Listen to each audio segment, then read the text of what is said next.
Bu tariften sonra evinizde misafir eksik olmayacak. Çok sevdiğiniz kayınvalideniz, görümceniz, eltiniz hepsi size gelmek için can atacak. Bu güzel tarifin detaylarına geçiyorum. Lokanta usulü tas kebabı nasıl yapılır? Ramazan Usta'dan izleyelim arkadaşlar. 1 kilo dana etim var. Dananın tranç kısmından 2 adet yeşil biber, 1 adet de kapya biber çekirdeklerinden temizlemiş olmalı. 1 adet soğanı yemeklik olarak kesiyoruz. 2 adet domates kullanıyoruz. Yalnız kabukları muhakkak soyulacak. Şimdi detaylara geçiyorum. Döküm tencere kullanıyorum. Tenceremi ısıttım. 4 yemek kaşığı sıvı yağ ekledim. Etimi tencereye alıyorum. Arkadaşlar buradaki püf nokta etimiz oda sıcaklığında olmalı. Buna dikkat ediniz. Eti ekledikten sonra 2 dakika boyunca kesinlikle ete dokunmuyoruz. 2 dakika geçtikten sonra karıştırıyoruz. Her tarafının mühürlenmesini sağlıyoruz.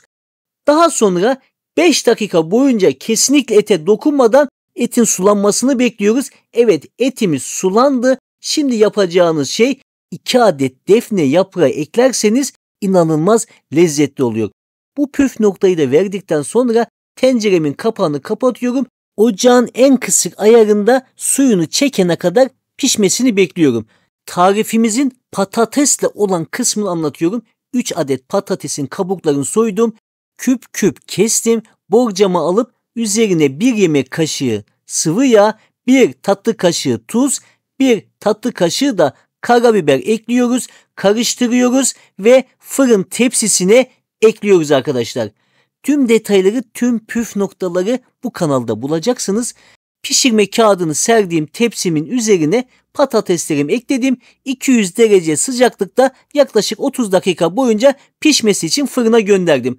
Patateslerimiz fırında pişerken etimizi kontrol ediyoruz. Tenceremin kapağını açtım ve etim suyunu çekmiş, gayet de güzel pişmiş. Bu arada yapacağınız şey 1 yemek kaşığı tereyağı ekliyoruz. Tereyağı eridikten sonra soğanları tencereye alıp tereyağı ve etle beraber soğanları da güzelce kavuruyoruz.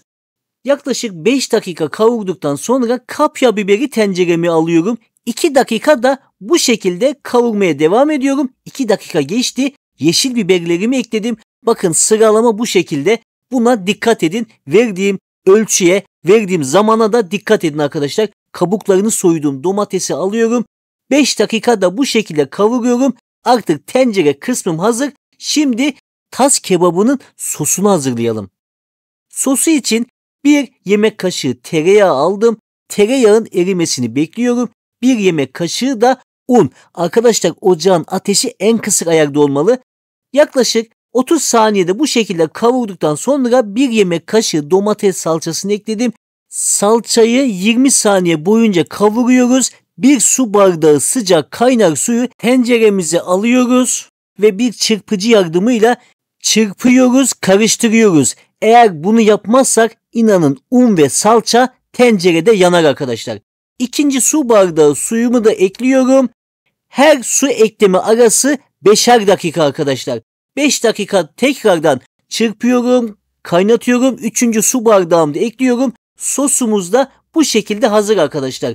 Sosumuzu tenceremizin içine döküyoruz. Etle buluşturuyoruz. Şimdi bir püf noktası daha vermek istiyorum. Tencerenin kapağını kapatıyoruz. 10 dakika boyunca sosumuzla etimizi pişiriyoruz. 10 dakika süre doldu. Tenceremin kapağını açtım. Şöyle bir karıştırıyorum. Dibine tutmamış, gayet güzel pişmiş. İçinden defne yapraklarını alıyorum. Defne yaprağına artık ihtiyacımız yok arkadaşlar. Baharatları eklemedik. Evet arkadaşlar haklısınız. Baharatları ekliyorum. 1 tatlı kaşığı tuz, 1 tatlı kaşığı karabiber, 1 tatlı kaşığı da pul biber ekledikten sonra karıştırıyorum. Tekrardan tenceremin kapağını kapatıyorum. 5 dakika da baharatlarla beraber pişmesini bekliyorum. 5 dakika sürem doldu. Tekrardan kapağını açtım. Son bir dokunuş. Arkadaşlar kekik eklemedik. Kekik. Kekiği neden önce eklemedik? Çünkü kekik yanıcıdır. En son ekliyoruz ve ocağın ateşini hemen kapatıyoruz. Kekik yanmasın.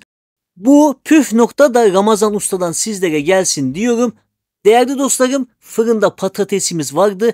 patatesleri unutup yakmayalım. Hemen çıkartalım ve sunum aşamasına geçiyoruz. Nasıl sunum yapıyoruz onu da gösteriyorum.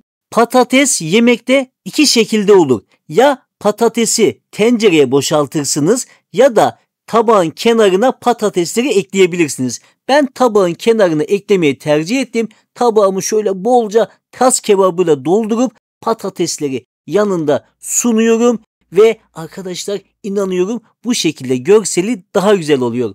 Tas kebabını hazırlarken 3 aşamada hazırladık.